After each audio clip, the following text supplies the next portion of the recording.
I've got to get out of here. Look at your neighbor and say, neighbor, I've got to get out of here.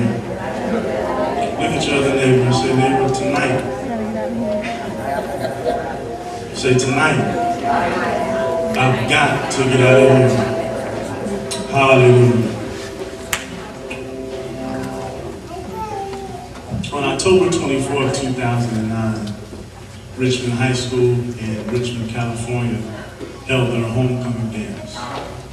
And as hundreds of students gathered into the gym, they were laughing, excited, and were ready to have a good time at their homecoming dance. I can't afford to replay the incidents that happened on that night, so I'll do my best to try to paint a picture for you. I could imagine at a typical high school dance, you would find some of the guys would be off in a corner and they would be discussing and scoping out which females that they would desire to hook up with on that night. I could see that at a typical high school dance. I could also see at a typical high school dance some girl who's upset that she was stood up and didn't have a date at the time.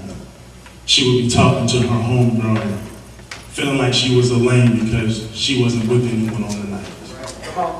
I could also visualize the couple that came together who are afraid to talk to each other because he might be insecure that he's still a virgin and she would be upset that her shoes don't match her dress.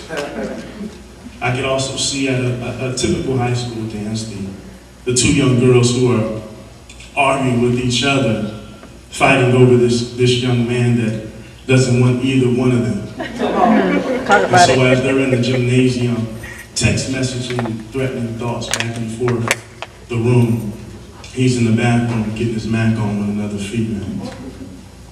I could also imagine at a typical high school dance, you would find that it would be the teachers and the superintendents and the principals that would be there, also having a good time during this point of celebration.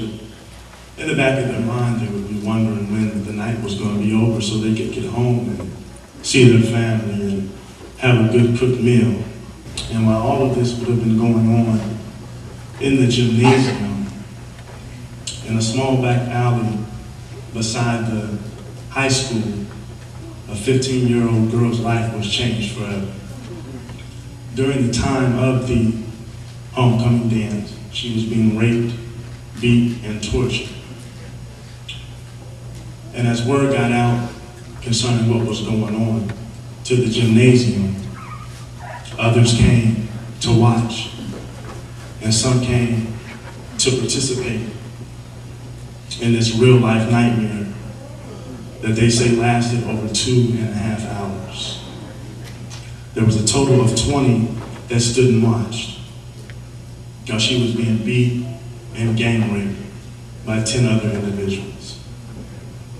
I'm going to pause here and apologize to some of you who would think that my preface would be inappropriate or X-rated for the setting that we're in on tonight. But I would then argue that suggestion by stating the facts. And the facts let us know that 7 of the suspects who have been arrested, only 1 of them is over the age of 18. This then lets us know that there's a serious problem that's going on with our young people.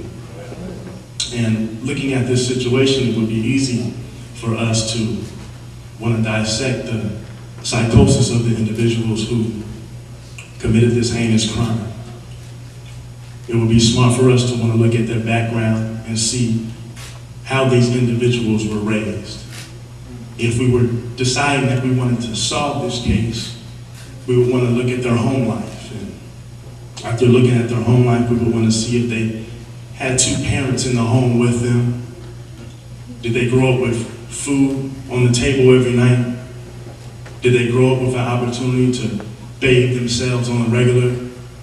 Did they have friends in their life? Did they grow up with their grandparents and people who loved them? Did they grow up with morals in the household? And all of this information would be important if we were wanting to identify why they would commit such an act that they would do and continue to do it for over 2.5 hours.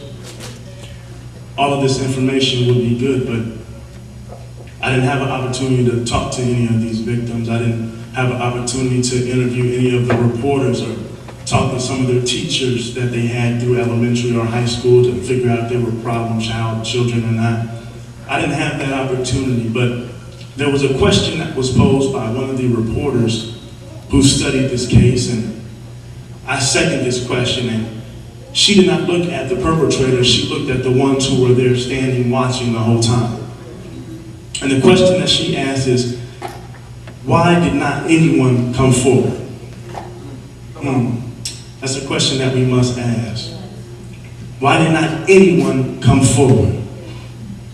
Criminology and psychology experts would say we're dealing with the problematic social phenomenon known as the bystander effect. And the bystander effect suggests here that the larger the number of people involved, the less will get done. This strikes me as interesting because when Jesus was a child, he ministered amongst the Jews in the synagogue as a child. And during that time, there may have been 10 or 15 of the religious leaders who would have been in the synagogue with him during that time. But even as a child, he was able to minister. And then we know that Jesus also ministered to the 5,000 when he had opportunity to.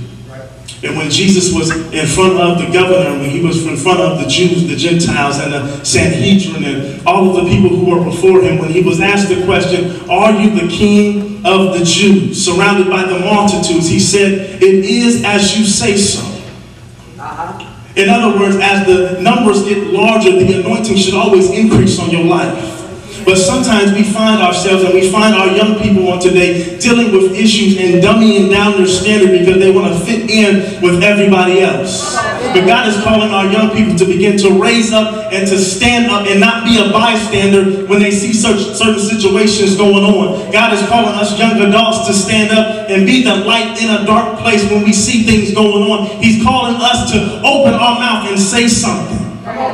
The second attitude of the bystander effect says, I don't want to get involved. This is very interesting to me because Jesus would have not been a bystander. Jesus couldn't just walk down the street and see somebody who was sick and not do something about it. Jesus could not just walk down the street and see blind Bartimaeus and not give him vision. Jesus could not just walk down the road and see somebody who was hurt or see somebody who needed healing or see somebody who needed some food. He was not the type to just walk past somebody. There was not an attitude that I don't want to get involved. If you see somebody who is in need, if you see somebody who is hurting or struggling, there should be something in your belly, something on the inside of you that makes you want to stand up and help somebody out when they're in a time of need.